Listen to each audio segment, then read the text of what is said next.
Amanat dari pembina upacara pasukan diistirahatkan. Untuk amanat, istirahat. Yang terhormat Bapak Karnadi selaku Kepala Sekolah SD Yosudarso, teman-teman guru dan staf karyawan di SD Yosudarso, dan anak-anak yang Ibu cintai. Selamat pagi, pagi, pagi, pagi. Wah, luar biasa anak SD Yosudarso. Anak-anak, tema pada pagi hari ini adalah mematuhi dan melaksanakan perintah orang tua, guru, dan orang lain di sekitar kita. Anak-anak, ada satu cerita tentang menurut perintah. Mungkin anak-anak sudah mendengar. Jadi ada pasukan pramuka mau hiking.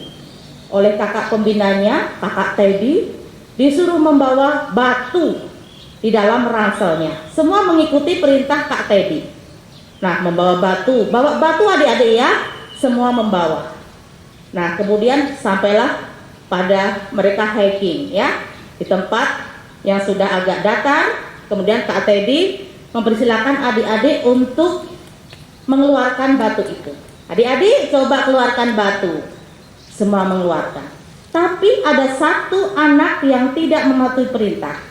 Dia hanya membawa ransel saja dan membawa batu kerikil, ya.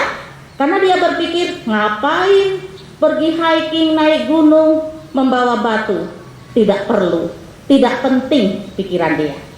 Ternyata Kak Teddy tadi membuat strategi siasat bahwa adik-adik supaya menurut perintah. Akhirnya batu itu dikeluarkan dan Kak Teddy membagi dengan makanan sesuai dengan ukurannya ya. Yang agak besar diberi besar. Nah, satu anak yang bawa kerikil dapat apa? Ya, dapat makanan kecil saja. Cukup tidak? Tidak. Kemudian di lain waktu ada hiking lagi. Kak Teddy sudah mengumumkan, adik-adik sekarang ada hiking lagi. Kakak bawa apa? Tidak perlu bawa apa-apa. Bawa diri dan semangat. Oke, mereka mengikuti. Satu anak yang tadi tidak mengikuti perintah berpikir, nanti saya akan dia akan salah lagi. Maka dia bawa batu. Berpikir nanti akan diberi makanan yang lebih banyak lagi ya. Dia berpikir seperti itu. Kemudian tibalah hiking dan akhirnya Kak Teddy tadi memerintah adik-adik untuk duduk santai bernyanyi-nyanyi. Kemudian dia pikir, Kak, ini batunya yang besar untuk apa? Loh, Kak Teddy tidak menyuruh adik-adik membawa batu besar ya. Tadi hari ini tidak ada disuruh membawa batu besar. Akhirnya dia hanya kecewa karena sudah berat-berat bawa batu yang paling besar naik ke gunung. Nah, anak-anak sekalian, kita harus mematuhi dan melaksanakan perintah dari siapa saja. Pertama dari orang tua, dari guru dan orang lain di sekitar kita. Orang tua, guru, dan orang lain yang sudah dewasa adalah wakil Tuhan di dunia. Jadi, apa yang dikatakan oleh orang tua itu berasal dari Tuhan. Tidak mungkin orang tua menyesatkan anak-anak. Tidak mungkin orang tua membuat anak-anak menderita. Tidak. Karena adalah perintah orang tua untuk kebaikan. Nah, anak-anak sekalian, dalam melaksanakan perintah itu tidak hanya mendengar, tapi harus mendengarkan.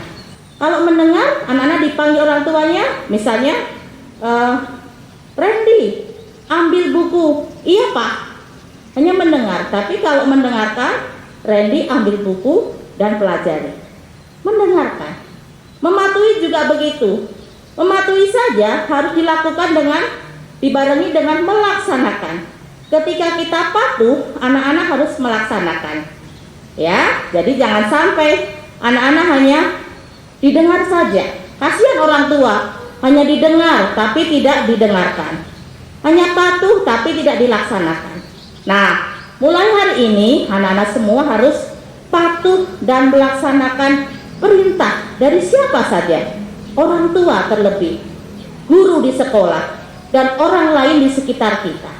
Ya, kalau kita sudah mematuhi dan melaksanakan perintah, kita akan menjadi anak-anak yang bertanggung jawab, disiplin ya dalam segala hal. Ingat waktu, ingat tugas, Jadi tidak perlu ada polisi di rumah. Polisinya di rumah siapa? Orang tua yang meringatkan terus. Tapi harus kita patuh dan melaksanakan. Baik, anak-anak, mari kita jadi anak yang patuh pada perintah, melaksanakan perintah, dan itu untuk kebaikan kita di masa yang akan datang. Semoga anak-anak ya Sudarso menjadi anak-anak yang hebat, semangat, dan bertanggung jawab. Sekian amanat dari Ibu Istri.